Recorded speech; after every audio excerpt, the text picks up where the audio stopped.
마태복음 8장 8절 다만 말씀으로만 하옵소서라는 제목으로 하나님의 말씀을 나누겠습니다.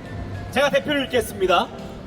백부장이 대답하여 이르되 주여 내 집에 들어오심을 나는 감당하지 못하겠사오나 다만 말씀으로만 하옵소서. 그러면 내 하인이 낫게 싸웠나이다. 오늘 제목 다만 말씀으로만 하옵소서란 제목으로 하나님 말씀 나누겠습니다. 제가 어제 설교를 준비하다가 설교 영상을 보다가요, 이 알고리즘이 떠서 다른 영상들을 보게 됐는데 사실 교회에 안 좋은 뉴스를 제가 잘 보질 않거든요. 근데 우연히 보다가 너무 속상한 뉴스들이 많은 것이에요. 이 데이비드 차라는 선교사가 있는데 원래도 이단입니다.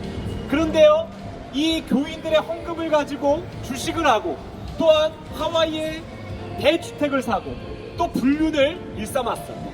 그런데 이 사람들이 하는 말이 무엇이냐면 마지막 때라고 곧 예수님이 오신다고 모든 돈과 집을 다 헌금하라는 것입니다. 자기도 그렇게 살고 있다는 거예요. 근데 알고 봤더니 전부 다 거짓말인 겁니다. 또 박혁 전도자라는 완전 사기꾼 중에 사기꾼이 있어요. 막 귀신을 무찌른다 그러고, 그런데 놀라운 것은요, 아직도 이 시대 가운데 그런 사이비와 이단이 수많은 사람들을 미혹하고 유혹한다는 것입니다. 그뿐입니까? 멀쩡한 교회라고 했던 교회가 세습하고요, 비자금을 800억을 조성했다 그러고, 유명한 찬양 인도자가 그놈의 불륜 끊임없는 한국교회의 아픔들이 반복되고 있습니다. 그걸 보다 보니 너무나 가슴이 무겁고 힘든 것이에요. 하나님이 부족한 종이 무슨 말씀을 나눠야 합니까?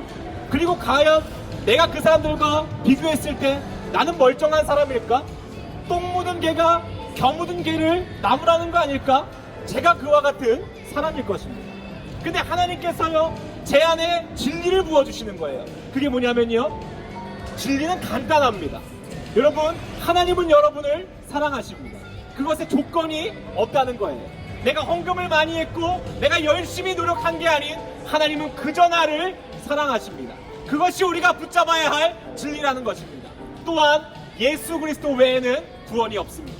세상은요, 다른 열심으로 또한 면죄부로 헌금으로 구원이 있다고 얘기합니다. 다른 신에게도 구원이 있다고 얘기합니다. 그러나 이 무식한 종이 아는 진리는 오직 하나입니다. 예수 그리스도 외에는 우리에게 다른 복음과 구원이 없습니다. 그러니 여러분, 진리를 붙드십시오. 세상에 수많은 거짓 사람들이 미혹하고 지금 이 가운데에도 신천지와 여호와의 증인이 끊임없이 우리를 유혹하지만 진리를 붙잡는 우리가 되기를 원합니다. 오늘 말씀 가운데 그 진리만을 붙잡았던 사람이 백부장입니다. 이 백부장이요, 이방 사람이거든요. 근데 참 놀라운 것이요, 이 백부장이 자신이 하인이 죽을 것 같아서 예수님을 찾아오고, 사실 이 당시에 하인과 노예는요, 어떤 재산이었어요. 그냥 짐짝이었습니다.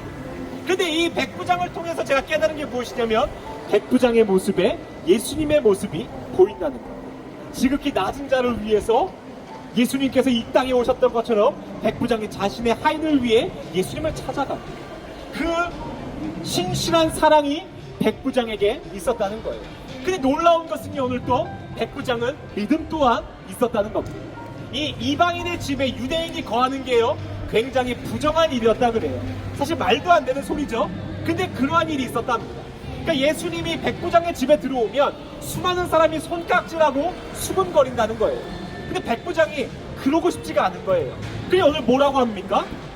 백부장이 대답하여 이르되 주여 내 집에 들어오심을 나는 감당하지 못하겠습니다. 그러니 뭐라 그럽니까?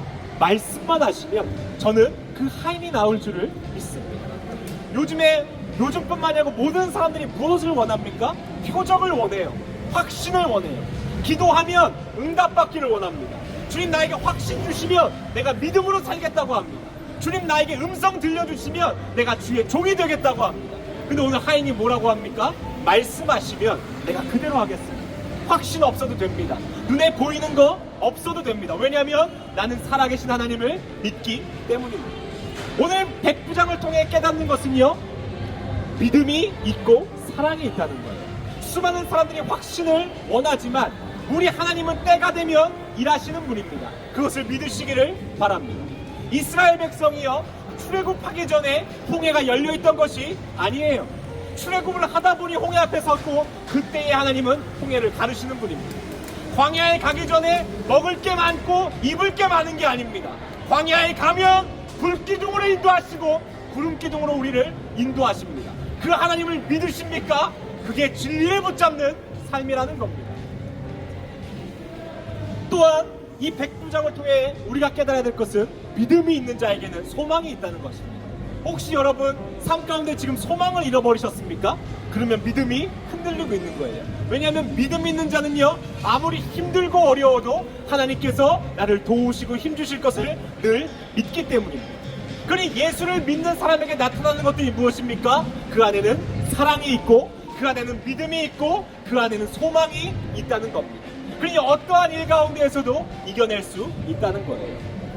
제가 처음에 말씀드렸다시피 그렇게 살아가는데도 수많은 이단과 사이비와 거짓 선지자들이 우리를 끊임없이 놓아주질 않습니다. 제가 좋아하는 말이 있는데요, 이 지금은 위조 지폐를 구별하는 것이 과학적으로 쉽지만 옛날에는 굉장히 어려웠다 그래요. 그래서 이 미국의 달러를 이 위조 지폐 검사하는 사람들이 있었는데 이 사람들이 위조 지폐를 검사하는 방법은 늘 단순했다고 합니다. 늘 진짜 지폐만을 본다는 거예요. 그러면 가짜를 보면 보인다는 겁니다. 가짜를 연구하고 새로운 가짜가 나오면 또 연구하는 게 아닌 날마다 진짜만 본다는 거예요. 그러면 가짜가 보인다는 겁니다. 수많은 진리가 아닌 다른 것이 우리를 흔들 때에 무엇을 봅니까? 예수를 봐야 됩니다. 우리의 삶이 무너질 때 무엇을 붙잡아야 됩니까? 예수를 붙잡아야 됩니다. 예수 그리스도 외에는 우리에게 다른 구원은 없습니다. 그러니 수많은 세상이 너 예수 믿는 게 맞아? 너 예수 믿는 게 성공하는 거야? 라고 수없이 우리를 공격한다 할지라도 굳건히 붙잡으십시오. 그것만이 진리이고 생명입니다. 마지막으로 요한복음 11장 말씀으로 오늘의 말씀을 마치겠습니다. 제가 참 좋아하는 말씀이거든요.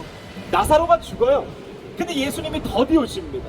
근데 마르다가 가서요, 왜 예수님 늦게 오셨습니까? 좀만 빨리 오셨으면 살았을 텐데요. 백부장과 같은 믿음이 없습니다. 보이는 것을 믿기 때문이에요. 근데 예수님이 마르다한테 이렇게 말씀하세요. 나는 부활이요 생명이니 그걸 네가 믿느냐? 나는 부활이요 생명이니 그걸 우리한테 물어보시는 겁니다. 그걸 네가 믿느냐? 근데 예수님이 뭐라 그러냐면 네가 믿을 때에 하나님의 영광을 보리라. 저는 그것을 믿습니다. 여러분, 예수님이 부활이고 생명입니다. 예수 그리스도 안에 살아가는 진짜 그리스도인 되기를 원합니다. 믿음을 가지고 사랑을 가지고 소망을 가지고 살아가는 우리가 되기를 이 시간 원합니다. 우리 같이 한번 기도하겠습니다.